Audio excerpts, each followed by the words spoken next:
నమస్తే SR7 TV news కి స్వాగతం.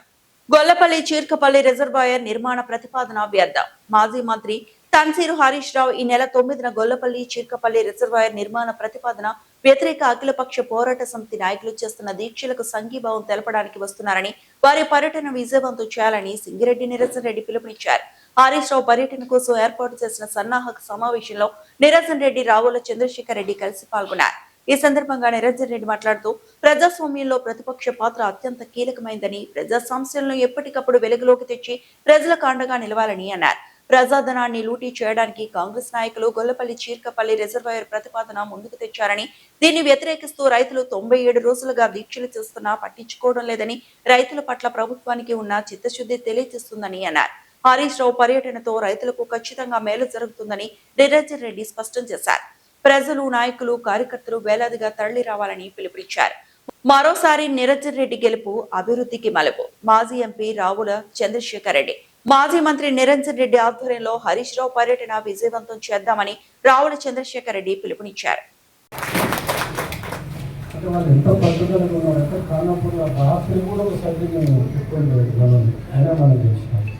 ఆ రకంగా మన వాళ్ళు అక్కడ పట్టుదలతో చేసాం. కొంత మానిటరింగ్ కోసమని ఆఫీసులు ఉండాల్సిందే నాయకులు పోయింది. మరి ఇవాళ కార్యక్రమం కూడా నిరంజన్ గారు అన్ని విషయాలు కూలంకషంగా చెప్తుంది. ప్రత్యేకించి 9వ తారీఖు కార్యక్రమం హరీష్ రావు గారు గొల్లపల్లి నుంచి కార్యక్రమం, చీర్కపల్లి గొల్లపల్లి దగ్గర మరో రిజర్వాయర్ అమౌంట్ని రైతులు చెప్తున్నారు.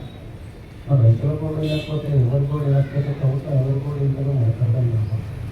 నిరంజన్ రెడ్డి గారు పలు మాటలు చెప్తున్నారు. అక్కడ రిజర్వాయర్ని అన్ని రిజర్వాయర్లు ఇచ్చినాం.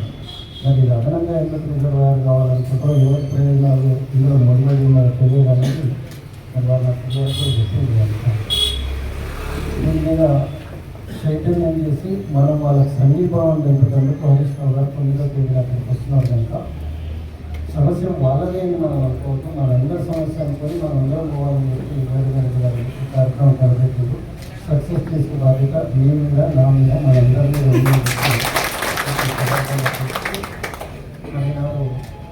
గవర్నమెంట్ 99 రోజుల కార్యక్రమం 9 సంవత్సరాలు అయితే 49 రోజులు ఇస్తున్నారు అధికారులు. దాని ప్రత్యేకంగా మనకు అర్థం కాదు.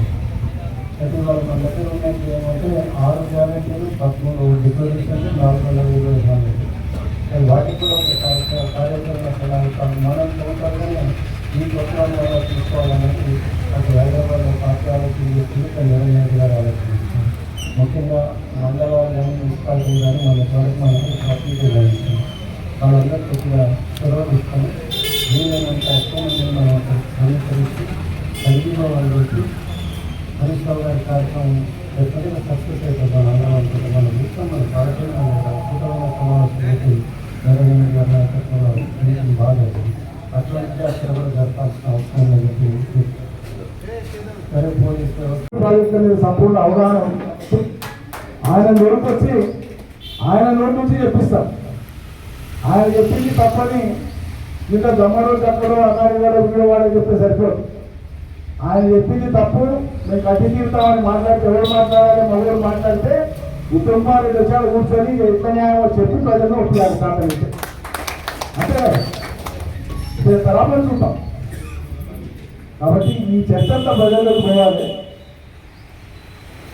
కరెంటు దిక్కు లేదు, మనం మాట్లాడుతుంటేనే కరెంటు లేదు, ఇన్వర్టర్తో నడుస్తుంది. నీళ్ళు లేవు, యూరియా దిక్కే లేదు. రైతు బంధు పంచపాండవుల వల్ల మంచం కూరల వల్ల అని చూపించుకుంటే పోయి ఆఖరికి ఒక ఏళ్ళు చూపించిన కథ ఉంది. అట్లా వాళ్ళు ఒకే కలిసి అంటే ఒక్కరికి చేయడం దాని ప్రతి నీకు వచ్చిందా వచ్చింది, నీకు వచ్చిందా వచ్చి అమ్మో ఒక్కరికి వచ్చింది. ఆరోగ్య సంబంధం కూడా పేరు ప్రకారం ఖర్చు వచ్చేది.